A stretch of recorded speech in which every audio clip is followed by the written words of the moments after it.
No be me born the pikin. You know what I'm saying? This is my daughter. These are my kids, right? Yeah. And the work that she's doing, she's working night shifts so that we can have the money that will pay our bills.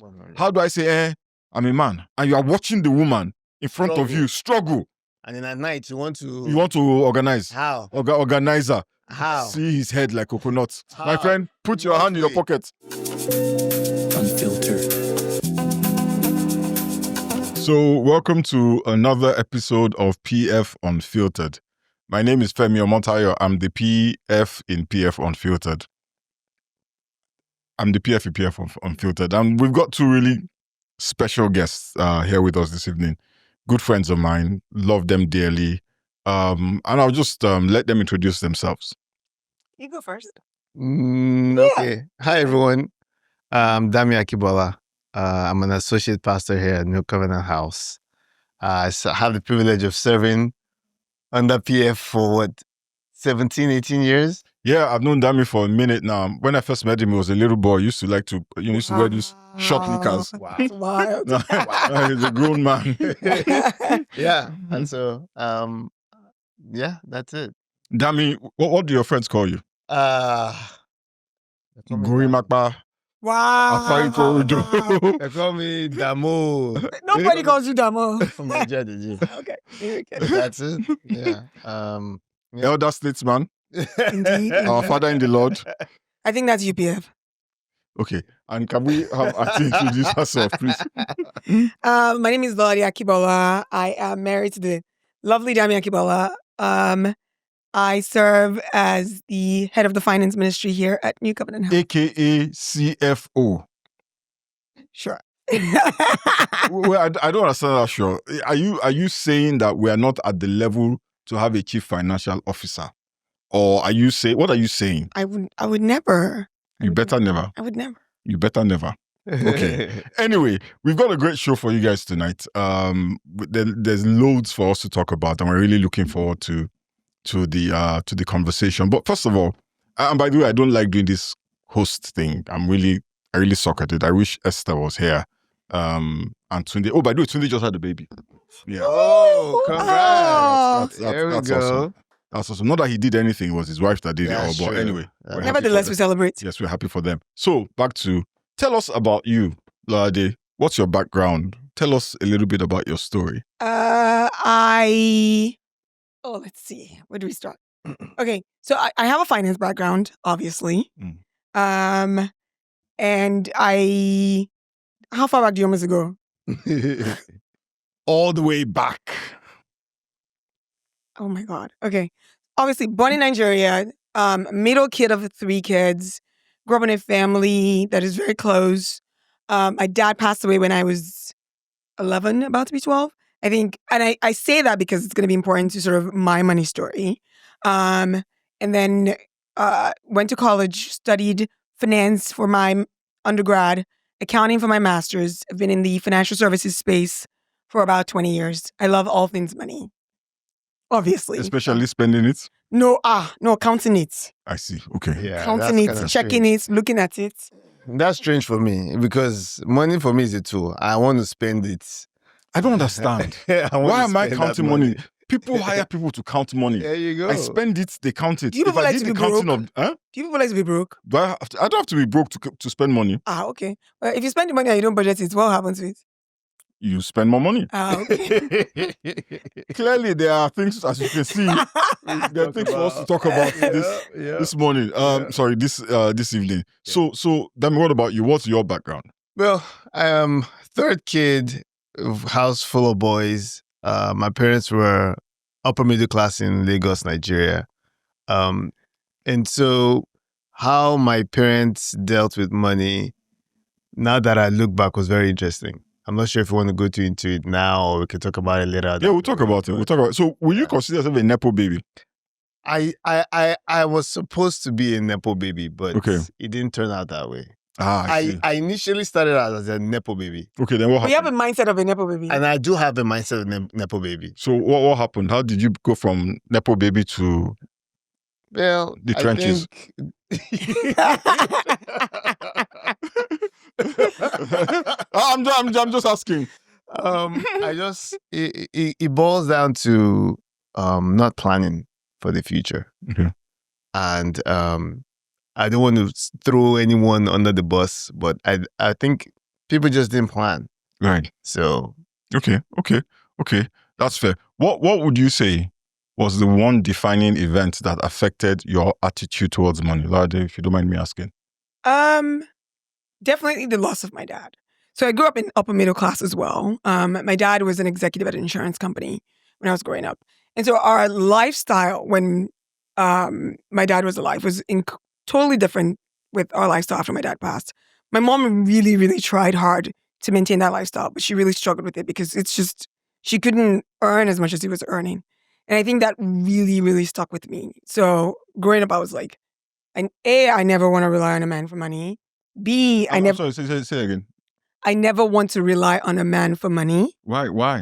Well, again, my mom did a fantastic job, but I know it was incredibly hard for her because up until my dad passed, he was, the breadwinner of the family, and so watching her try to maintain that, try to give us the best she could after my dad passed, I was just like, I don't want to experience that. Right. I don't want to experience what it's like to not have money. Dami likes to tease that when we met in college, I was the only college kid he knew that had money in like savings account. Why are you stealing my story? Oh, my bad. Sorry. But I say that because, again, I was from the age of 12 or 13, it was like, I'm not going to be broke. So that was like it. It defined, and it took 40, maybe 30 years after that before I realized this really defined who I am. Okay, So, that's profound. That's profound. Yeah. Dami, what about you? What would you say was the one thing that defined your attitude to money? Honestly, I don't think there was one thing. I think it's just been a series of events over my marriage to Lolade that has actually... No, before you met Lolade, right, you had an attitude to money. Yes. Like Lolade said has happened around 11, 12. Yeah. So for you, what would be an equivalent? I think mine was growing up. So we lived in an estate where my cousins, so my grandma had 5 or 6 children, and we all lived in the same estate, next door, couple of doors down, and we were all doing really well. I do remember when my cousins would go to London for the summertime and come back, and then I wasn't going to London Right. in the summertime. Right. And not that we're doing poor, we're doing not bad ourselves, but it was just different kind of rich. You grew up around a lot of But money. I grew up with cousins and family members that were doing pretty well. Right. And so what I saw was how money was spent. I never saw how money was earned. And so when you see how money is spent, you naturally gravitate towards spending it, but you don't know the amount of work that has been put into. You know what you say is so interesting because my experience mirrors yours. We've talked about this a lot. I grew up in similar circumstances, right? Yeah. But I was surrounded by people in government who had authority, power, and money. Yeah. Right. My father was in the thick of all of that. I'm talking about in the 70s, right? But I didn't feel like I was getting as much personally in terms of everybody in the block had a brand new bicycle, right? My mother would say, fingers are not equal. No. Yes. Right? Yes. So they were constantly doing things that we were not allowed to do. But the impact it had on me was to make me feel a lot less than them because of the way, or because of their consumption. Their consumption of money was conspicuous. Yes. Right? But my parents, for whatever reason, I don't know if they had it or didn't have it, but they would not spend it on their kids in the way, I mean, I had the best education that my country could offer. But in terms of, I remember one time when all the kids were wearing jeans, denim, right? And my mother was like, denim is for riffraffs, right? I would literally refuse to buy us denim. Yeah. Those things had a negative impact on my attitude towards money. Yes. Right? I didn't see it the way Lolade saw it, as something to be preserved, right? As something to provide security. It was a status symbol. Yeah. Right? It was to provide status. It was to provide acceptance. Yes. You know what I mean? Yes. So it's really interesting. When you guys met, how did you reconcile those two different? What impact? Okay, so two of you had to. Your background to money is clearly different. Yes. And Very. it sounds For like sure. so. My wife, right? Yeah. You guys know my wife. AK grew up. AK was born in 1973. The Nigerian Civil War ended in 1970, 69, 70. Yeah. Her parents were in the East, right? So they experienced all the challenges of living on the eastern side of the war. Yeah. So they inculcated that mentality to her, right? So she grew up with, man, I'm not going to go broke. I'm not going to be broke. We must have a roof over our heads. Yes. Da, da, da, da, da, da, da, da, da. So how did you guys get along? That must have been an interesting. That's Yeah, very interesting. So when we met, I was a junior in college. We were both juniors in college.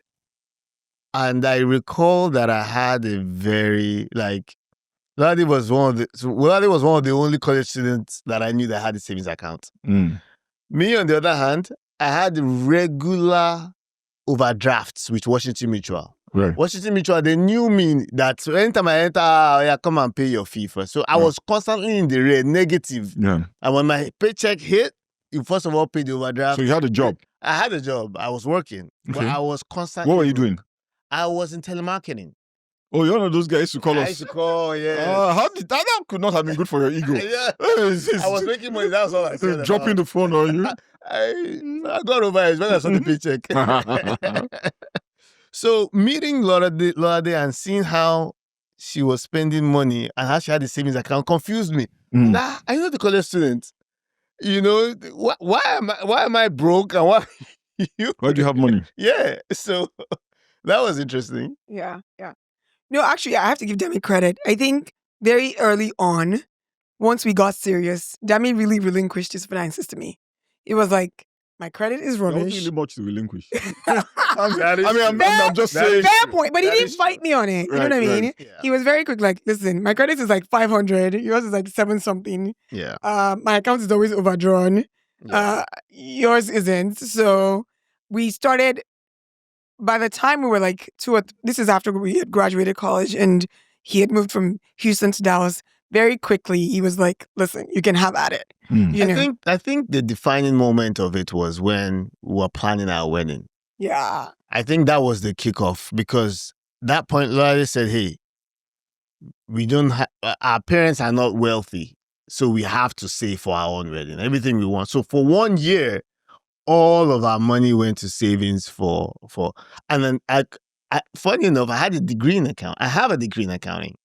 So it tells you that you can know something theoretically, but not be able to practice it Right. in reality. Right. I had a degree in accounting, but I was just terrible with money. How many years do you spend in accounting school? Learning accounting? 4 years. And I was an years. accountant for 7 years after that. So for 4 years, right, you learned accounting, but your money attitude was developed over a much longer period. Much longer period. Right? And you learned about money at your formative years. Exactly. And money there's a lot of emotions, a lot of trauma, a lot of the way that your parents raised you, a lot of environmental factors that creates your money habits. So I need to say that again because a lot of people think that this thing is you just wake up and you decide this is how you're going to deal with money. No. As opposed to the truth of what you have just said, that there's a lot that forms your attitude towards money. Yes. Right? And changing it is a challenge.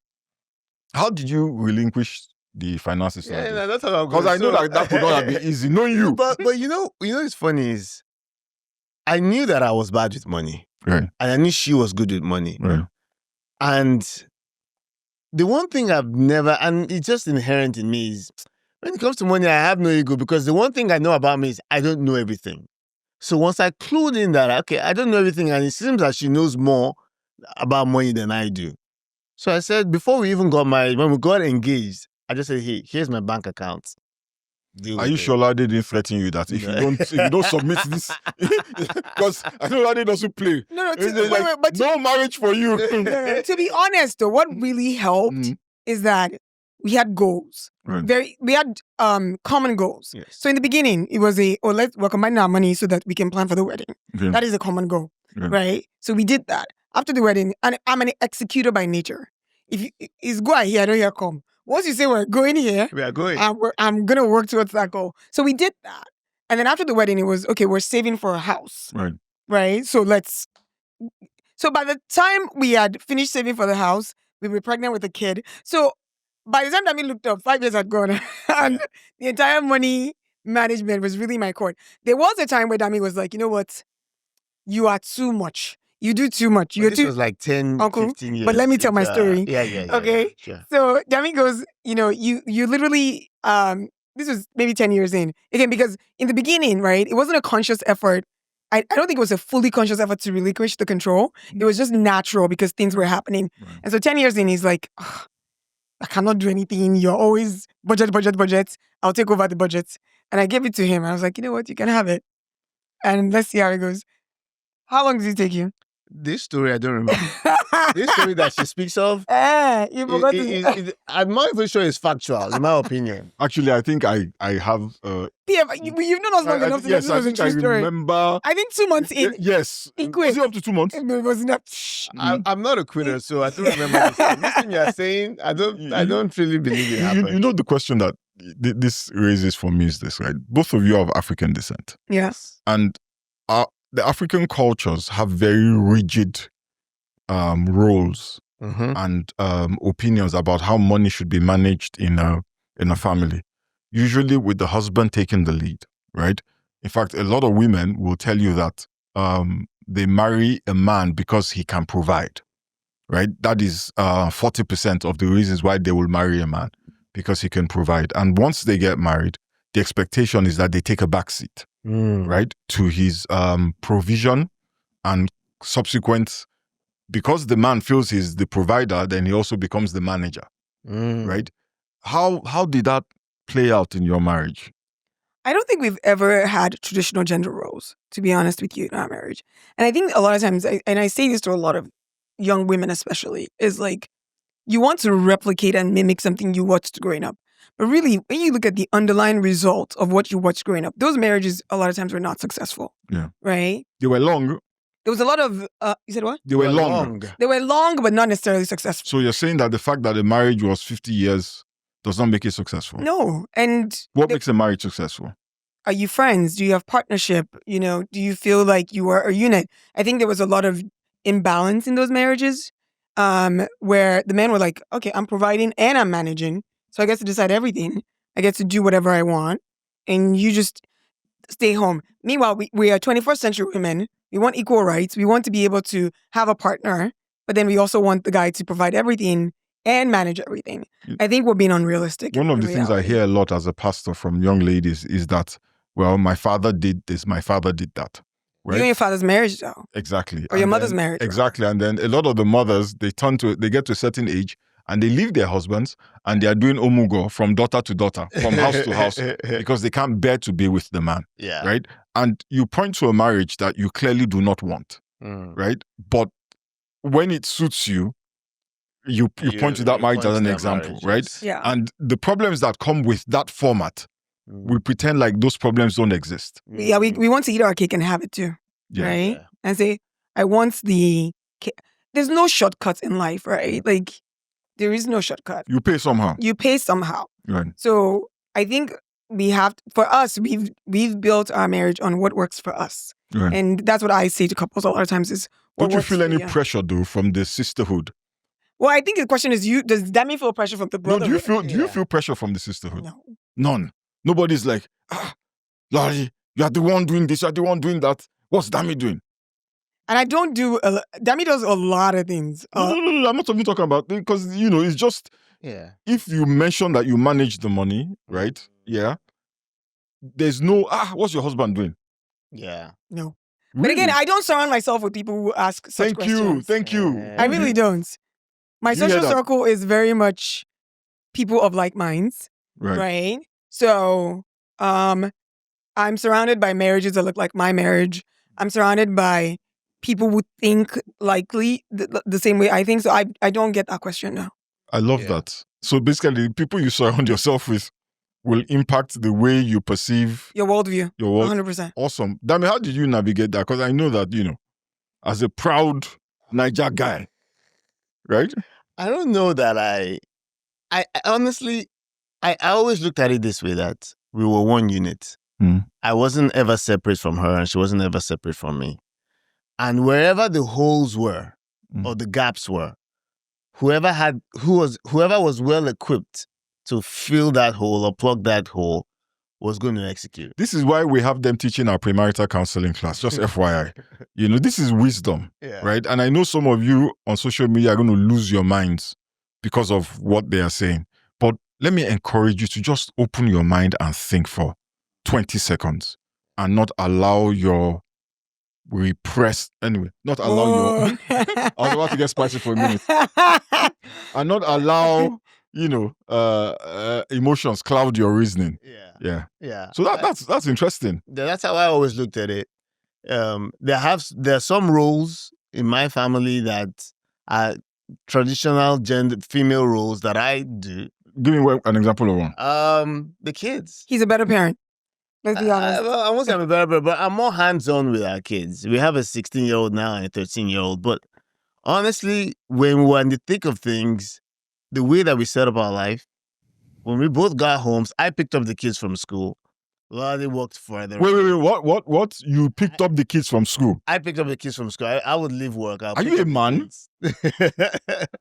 I would pick up the kids from school. Lolade will leave work a little bit late, and then she'll go home, and then she'll cook, right, regular. And so I will get the kids in the shower. You're horrible. You can't cook to save your life. No, I can't. You can, no. Don't ask them. Dami does a lot of things, but cooking is not one of them. It's not one of them. And I will shower for the kids. I'll get them ready. I'll read to them and everything. And then when it was time for dinner, we eat. So a lot of our traditional roles, we just, who was best equipped for it? Right. And that's how Interesting story. Yeah. We both went to work today. Okay. He went to work, I went to work. We drove separately.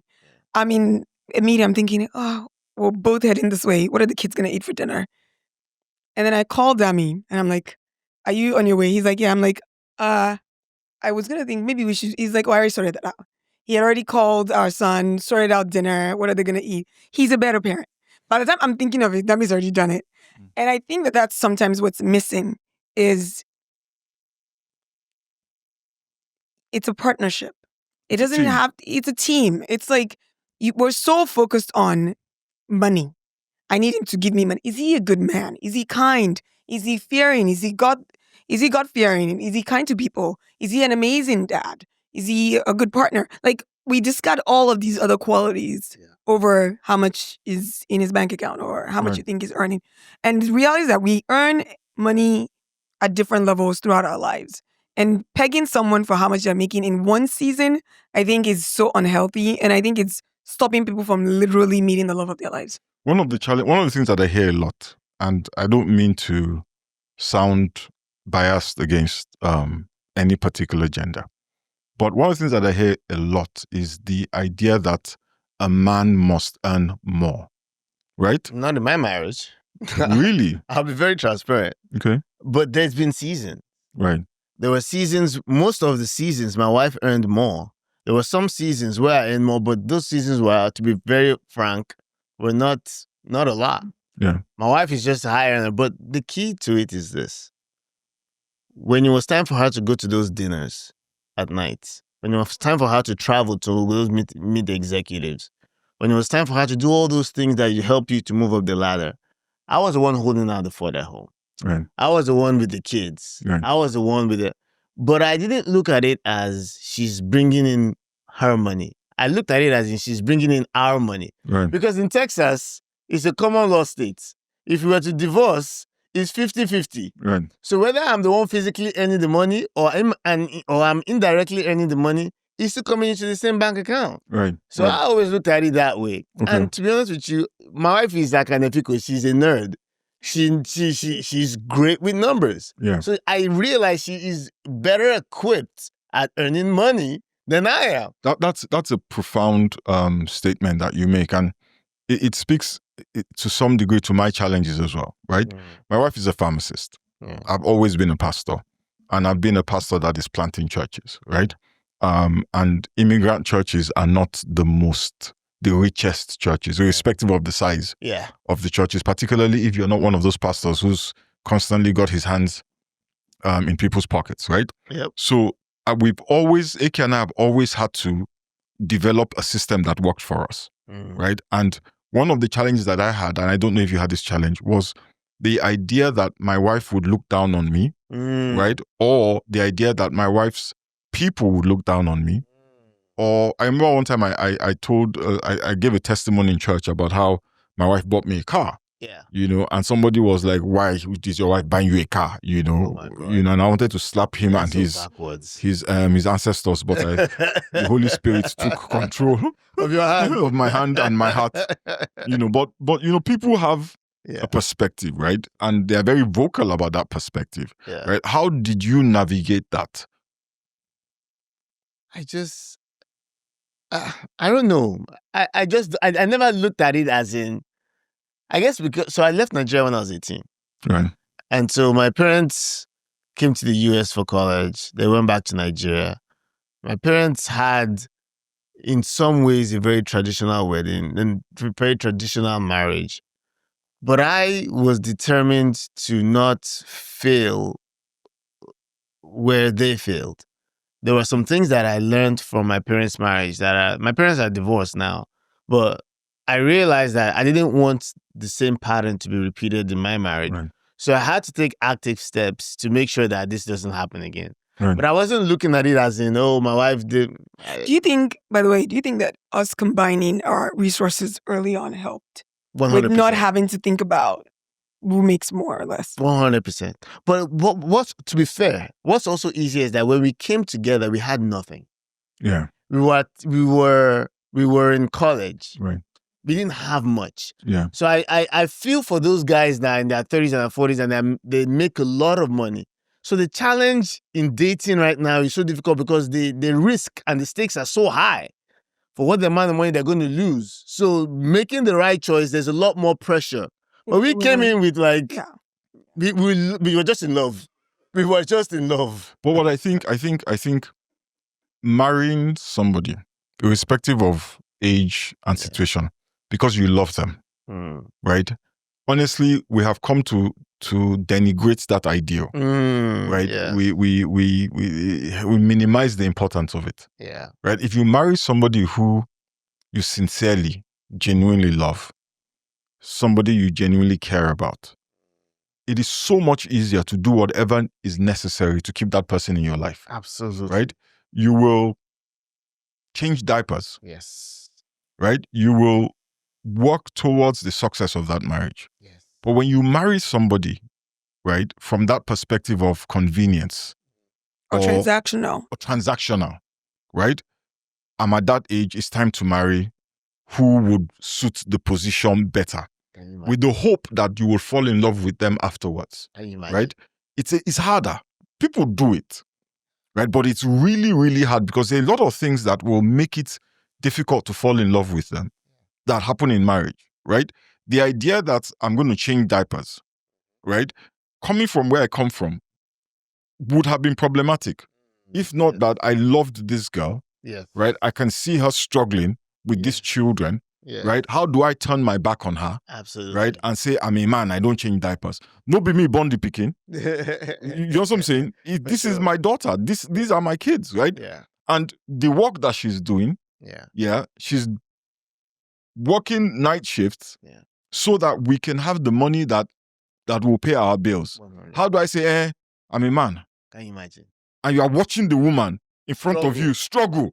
And then at night, you want to organize. How? Organizer. How? See his head like coconut. My friend, put your hand in your pocket. It's like you're your own biggest up. Yes, you are your own biggest up. Right? And those are the things that in counseling, right, I say to folks sometimes, why do you want to marry this person? Right? Do you love them? Are they a good person? Right? The money aspect of it is one of those. I know how you guys, you know how money is. Yes. Right? Lolade, you are right in the thick of it, in the industry. And you know that people wake up with millions and go to bed with zero. Absolutely. All the time. Money You catch somebody, it's a snapshot. Yes. You know, what matters is who is this person? How do you feel about this person? For some people, they can't love you if you don't have money. So there you go. It's tough, man, because PF, I think, and one of the things you told me was, the most important decision you make is accepting Jesus to be your life, your Lord and Savior. The second most important thing is who you get married to. Yeah. And if you're going to make that decision a transactional decision, Omo, You've missed it. You've missed it. It's a big problem. I think how a marriage works is not as important as is it working, Mm-hmm. right? Good point. Is it working? Are you happy, Yes. right? Me and you, we love each other. Everybody's happy, but some people are unhappy Yes. because, right, of this mindset Yeah. of how things should be. Yeah. Meanwhile, we have to approach things from what works for us, not what worked for our parents. And 9 times out of 10, our parents weren't telling us the truth about what was going on in their marriages. Fact. They weren't telling us the Yeah. truth. One more thing, PF. Mm. I'm probably going to get dragged on social media for this. It's all right. I hate the phrase "happy wife, happy life." I find it extremely disgusting. It annoys me because It riles me up. it means that it is only the wife's happiness That is matters important. in the marriage. Who are the people who say that? Who are the people where did that come from? Happy wife, happy life. Because as far as I know, Lolade is working every day to make sure that everything she does impacts me in a positive way. Yeah. And everything that I'm doing impacts her in a so we are both working together for our Happy own spouse, happy life. Yes. Happy house. Happy house. Happy house. I don't even care if it rhymes. Happy spouse. Yes. The challenge is this, right? We need to start to accept that the roles that we have agreed on as gender roles are not necessarily the roles that work in the reality of the day that we live in. Some things are gender-based, absolutely. Men are not going to carry children in their bellies. We don't have wombs, For sure. right? But in spite of that, man, AK will run rings around me when it comes to math. Mm. I don't remember Jack. Yes. My Same wife- Lolade. She'll be telling me about compound interest, and I'm like, Wait, what? I have no idea. I just spend it, Yeah, that's me. you know, Yeah. practically. What is the... You're like me, you like nice things. Oh. You like You really already nice know. things. We have a relationship over nice things. We like nice They things. do. Yes, we like nice. How does that work with Lolade? Lolade likes nice things, Yes. but Lolade has the Let me tell you guys a story. So Lolade and I have a I've not relationship. vetted this story. No, it's a good story. Right? Lolade, we have a relationship. Lolade is like she runs our church finances, and when we started the church at the beginning of the year, Lolade would say to me, PF, what is the goal for this year? I'm like, what's the goal? She said, what is the financial goal for this year? Mm. And I would say to Lolade, you know what, this year I think we need to do this, we need to do that. And I didn't know that time I was making mistakes by doing that because, you know what she says, she only hears go, she doesn't hear come. Damn. So anytime I come to her, I say, I need to do this. Like, nah, man, we're not doing it. You said It's not in the goal. it's not in the But goal. PF, it's same thing in our household though. Just so you I know, but as a church, we have a building, Yes. right, that cost us at the time Yeah. about $4.7 million, Yes. right? And the amount of money we collected for the building fund was less than $200,000. I remember. All of the money for that building came from the way Lolade and her team managed the money, right? We weren't taking extra offerings. We didn't bring in guest speakers to take offerings. It was whatever the people gave in their tithe and in their offering, right? Lolade and the team, I think they were saving 60 cents on the dollar at the time, Yeah. right? And it was hard because we like nice things. Yes. And we have to do excellence for the kingdom of God. But thank God for Lolade. We appreciate her and that team. But how does that work when Dami wants something nice and Okay, it's not in the I budget? replicate whatever I do with you with him. Oh, God.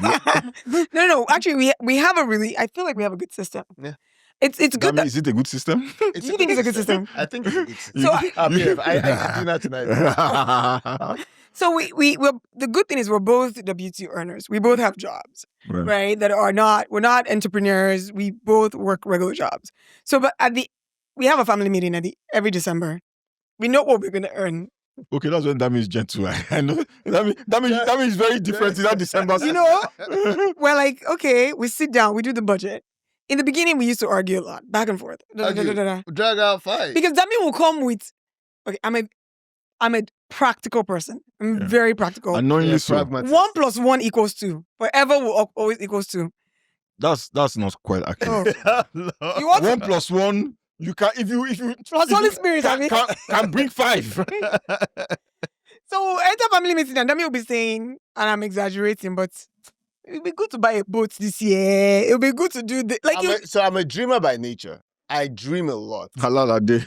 That is he will just be bringing different things into different. And I'm looking at him like, Uncle, we make this much.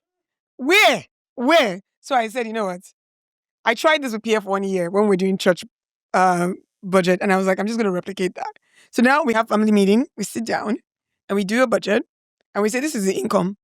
Yeah. These are our expenses. We have to pay mortgage. We have to feed our children. We have to do this. I lay out all the things we agree on, right? And I'm like, okay, this is what's left. That was not nice when you did that to me. I remember this.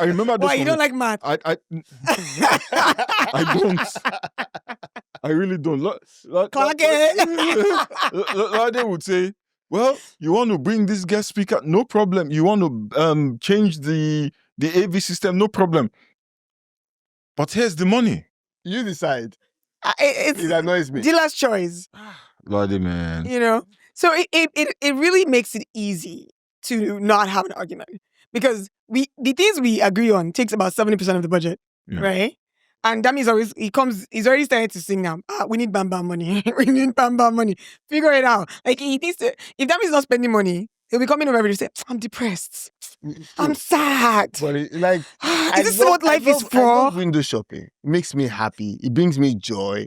And then I have a list in my head of if you wake me up at 2 a.m. today and say, Dami, what do you want? I can start listing them. I'll reach 25 before I say, hey, I've run out of ideas. I know the list in my head. So I'm constantly shopping. So here's what I've done for practical for people out there is, if I have 10 things that I want from the money left, I say, okay, well, based on what's left, we can only do 2 things. So the other 8, I carry it over to next He rolls it over. Yeah. But I wait. So what I've learned to do is I play the long game. I wait. And so that's my superpower. Is that I'm bad with money, but if I want something, if I want a nice watch, if I want outwit me. I'll wait. And I've learned to stop underestimating his dreams because most of the things that said he wanted 5 years ago, he has now. I get them. And the other thing I will say is that the fact that we agree on, we dream together, and we agree on most things really helps, right? We agree on what we want our retirement to look like. We agree on the fact that we want to give our kids the gift of, no debt for college. So we've sat down, and I think it's good. I always tell couples, dream together. Make a list of all your things. What do you want? What do you like? Okay, travel is important to you. What's important to you? Put all of it on paper.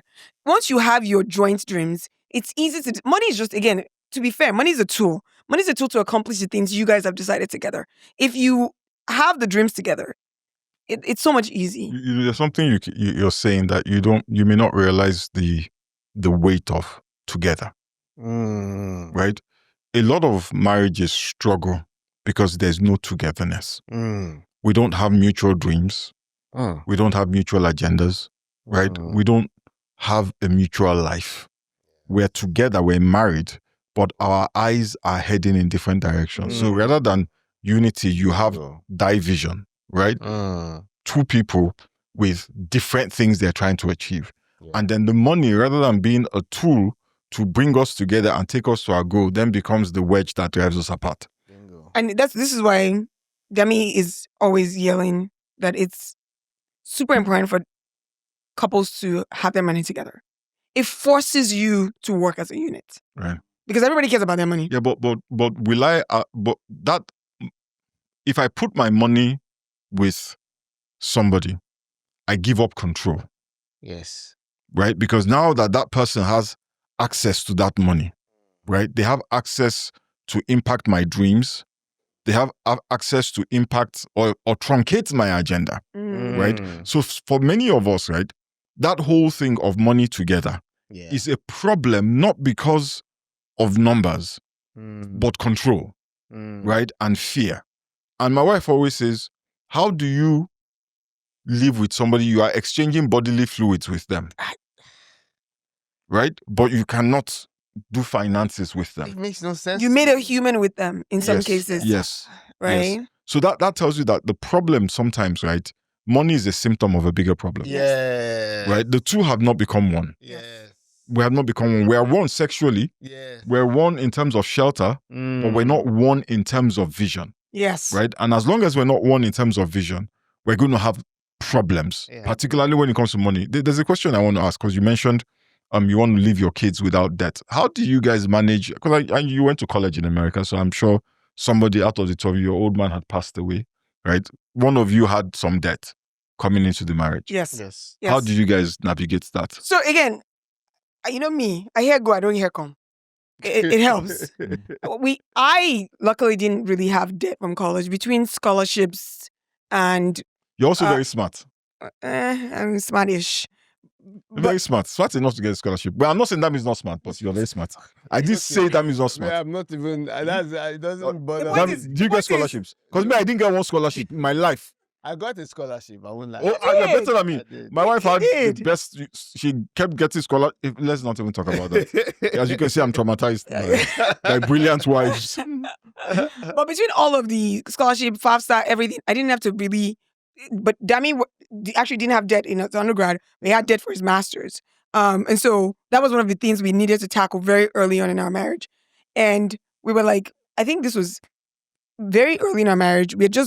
Our kids were very young. We may have only had we had a Dave Ramsey class we took. Yeah. I don't remember that. The very first one. Yeah. And they talked about the debt snowball. And we looked at each other. We had a little bit of credit card debt from getting married, having kids, job losses when I was pregnant and I didn't get paid during my maternity leave. Between that and Dami said, we're like, you know what, we're going to focus 1 year on paying off our debt. And we really actually did that. We hunkered down. Dami was very miserable that year. That was hard. He was frustrated. There was no vacation. There was no outlet. I struggled. But we sat disciplined. Because debt is the one thing that actually is an anchor for a lot of people. It holds people back. You can't even start dreaming about, do I want to make college debt-free for my kids when you have debt? So we really, really hunkered. I think it took us 18 months. His college debt was maybe 30, maybe everything maybe shot 40. And we weren't even making, this was back in, how old was Noah? Maybe 2010, 2011. Yeah. Right? We weren't making a lot of money. It was but we just really said, and I think the key is, one of the greatest gifts my mother ever gave me is my not envying other people, not looking what other people are doing, right? Be content. So just not looking at other people, saying this is what we want to do, and focusing on the debt, and we did that. And it was probably one of the proudest things we've ever done because we weren't making a lot of money, and we really, really focused and tackled it. And I always tell people, if you have debt, you got to mind your business and really be methodical and tackle it. So that's our producer is sighing. That sign is you are signed for the people. Don't worry. And to be fair, back in 2011, social media was not what it was today. Yes. I think social media has compounded challenges for a lot of pressure for people. People are graduating college, getting their first jobs, thinking they must carry Louis Vuitton and Hermes and all the things. There's a time for everything. There's a time for everything. And you have to know what you want your retirement to look like. Because you see, my mother always says, it is not until you are old that you know who is truly rich. Because you see, when you are young, everybody can go and get an extra job, get a third job. Everybody is showing off that they are rich. But when you are old and you cannot go and get an extra job, then you really know who's really wealthy and who isn't. And a lot of people, we don't think about aging, right? It's not, when you're young, aging is far. Yes. I closed my eyes and I'm 56. Can you imagine? I just woke up one day and I'm 56. I'm going to be 50. Do you remember when you were 40? Are you kidding me? Yeah, I'm going to be 57 next year. Slim, tall, handsome. Thank you. ACP is not handsome anymore. Yeah. Well, it's okay. It's okay. Yeah, I mean, it's fine. It is what it is. We're getting old. It is what it is. In 3 years, I'll be 60. Can you know how I used to look at 60-year-olds? Don't worry. It's coming for you. That's one thing that you cannot insult me about age. You cannot make me feel bad. Yeah. That's so true. We met you when you were like 40. I was 40. So I was you have literally 40. your AA cards. AARP membership. No, not yet. These kids are Not yet. disrespectful. Yeah, it's ridiculous. But it's all right. It is what it is. You know, and unfortunately, right, you don't realize that aging is a thing until you start aging. Yes. And by then, if you're not careful, it's too late to do anything about it. How do you guys, on a practical, how do you manage your finances on a day-to-day basis? I know Lolade, has said she's kind of like the manager. Do you have joint accounts? Do you have separate accounts? How do you guys do it? So we have a joint account, and then we have his and hers account. Okay. So it's like ours, then yours and mine. And what we do is all of our money comes into our joint account. All of our bills, everything. Oh, so it's not that the money goes into separate accounts. No. And then you put No. Everything comes into one Direct account. deposit from your employer or your business. Yes. And the only thing that's going into our separate account is what we call our fun money. Okay. Right? Just so that, so we give each other a stipend, every paycheck. So money comes in and then we have an allocated stipend. And that amount has changed over the years for whatever it is. And then we define what that is for. Like, Dami knows that my stipend is not for my upkeep. If you want all of this, whatever it is that you want, it must come from the joints. You understand? Mm. So we've defined that. Well, that's not like she was being cheap before. And then I told her, I said, He hey, did. there's a certain way that I like my wife to look. That's not going into your fund money.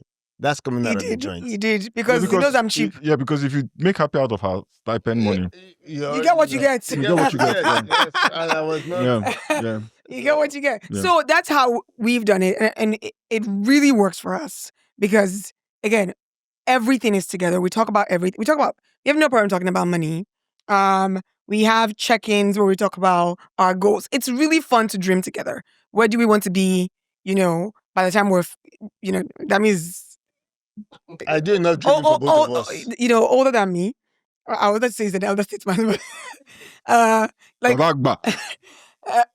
I'm teasing. What age do we want to retire? What we talk all the time about what is our money goal. At the beginning of each year, we're like, okay, how close are we to that? Gingers him because that means a man of leisure in reality. It's just condition that's making him. I'm a nepo baby by nature.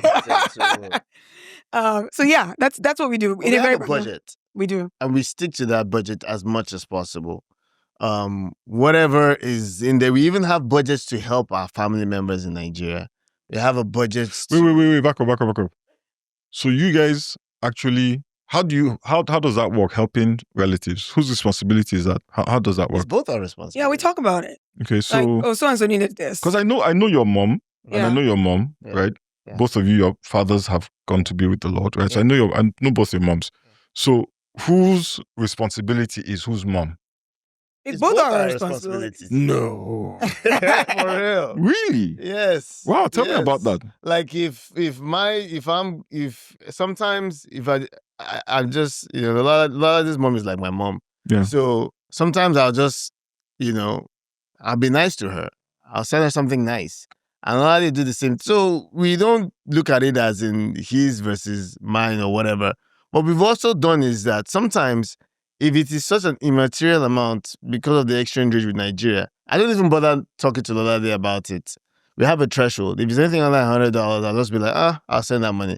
But if it's $500 we're talking about here, we have a conversation and we see, okay, well, what's the best way we can do it? Is it going to fit into the budget?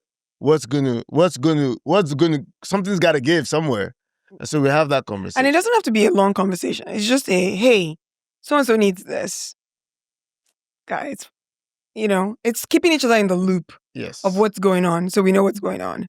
And that's it. It's really that It's simple. interesting because I know a lot of situations where your mother is your mother, my mother is my mother. I'll take care of my mother, you take care of your mother. I don't want to hear about it. No. Right? A lot of couples do that, right?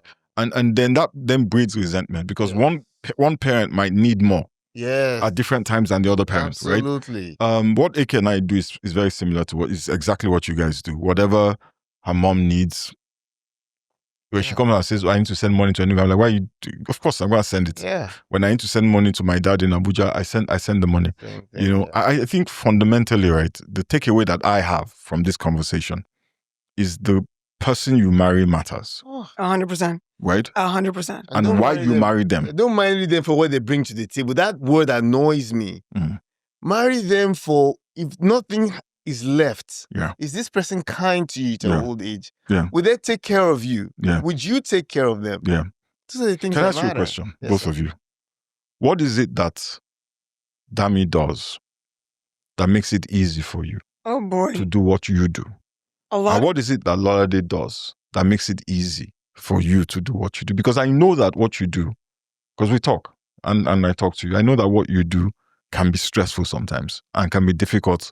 You want soft life many times. I do indeed. You know, and it would be nice to wake up and go get that what's that car you want again? The Porsche Yes. you want? You know, it will be nice. But what is it that Dami does, right? That makes it easy for you to work hard, you know, in some cases and in some seasons, maybe even earn more and bring that more without it causing quarrel? Well, okay, I'll say two things. One is Dami is my biggest cheerleader. Dami sees my worth more than I see my worth. The first time I ever went to go ask a boss for a promotion, it was my husband going, "Ma'am, you're doing the work of AVP, VP, whatever it is. Go in there and tell these people what's up." And I'm like, can't do that. He was like, go in there, get your money. And I did. And my boss was like, "You're right. You haven't done the work of it, whatever." And so Dami is always seeing my potential before I see my potential. Always, always, always. So I always think if I'd married someone else that was more like me, because again, Dami's ability to see, dream is He's a visionary. Is visionary is what's carried our lives. Where we are in our lives, is not because you guys clock that. Dami is the visionary. Even 100%. So that's powerful. No. Seriously, so seriously, right? Being a leader, right, is not being the hardest worker, right, or the most productive in quote, right? It is being able to set a vision, right, articulate a vision, bring your people up, right? I love what you said, Dami, and I'm you know I harass you a lot, but I really am proud of you. No, he leads. That your wife says this about you. He truly leads our family, and that you cheer her on. You see the potential in her, and you spur her to maximize it. Awesome job, man. Okay. And the second is he's a phenomenal dad. He really is. Dami does most of the. I'm not even gonna lie.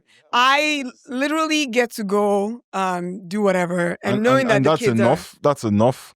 That he's your number one cheerleader. He's a great visionary. He's a phenomenal dad. That's enough. Yes. Really? Yes. Wow. Yes. No, because again, I know. Is he buying you Birkin bags? I don't need Birkin bags. I need a partner who is walking life with me. Are you here?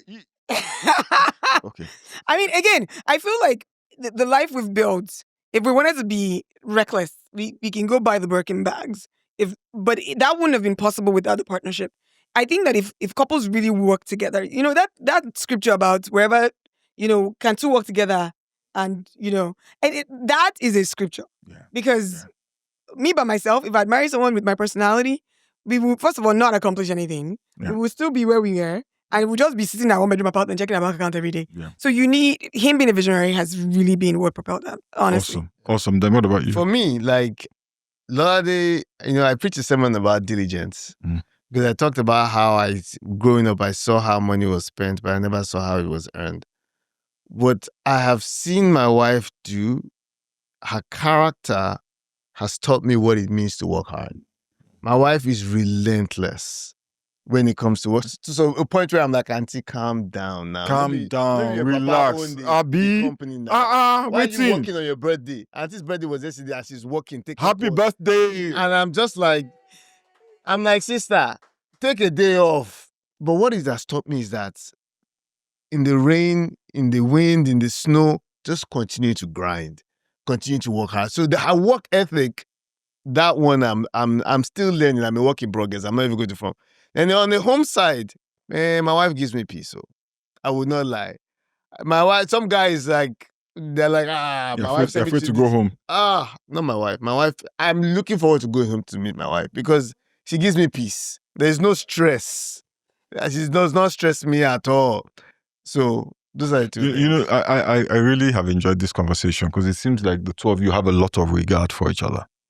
You know, and I know how marriage is. Marriage gets messy, you know, and there's sometimes a lot of pain in it. You know, but the way you guys have spoken shows that you guys have regard for each other. I know it's sincere. It's not the BS that some people just... Am I allowed to say BS? It's unfiltered, man. Man. You got me Yeah. unfiltered. Yeah. So, rapid fire.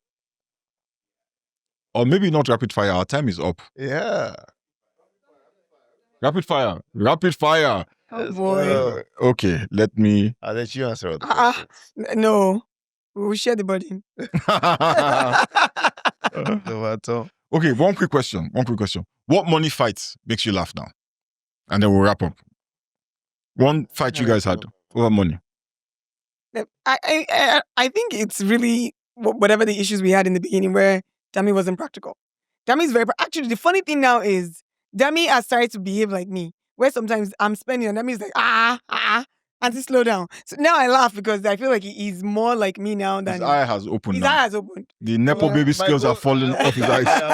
At my old age, I don't want to be struggling. So my eye is on the goal. I think he's getting old. Yeah. Yes. And he's realizing that... He's run out of time. Yeah. My wrong way is not what it is. So I'm just like, let me just be calm. Awesome. He's been coming down. You guys have taught me a lot tonight, and I hope the folks watching are paying attention to the things you've said and the things you haven't said. They can't really see your body language. I can see your body language, and I can tell that this is a couple that really believes and practices what they are saying in a real way.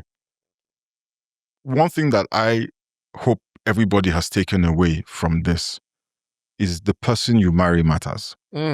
Right? But not just the person you marry, how you behave matters.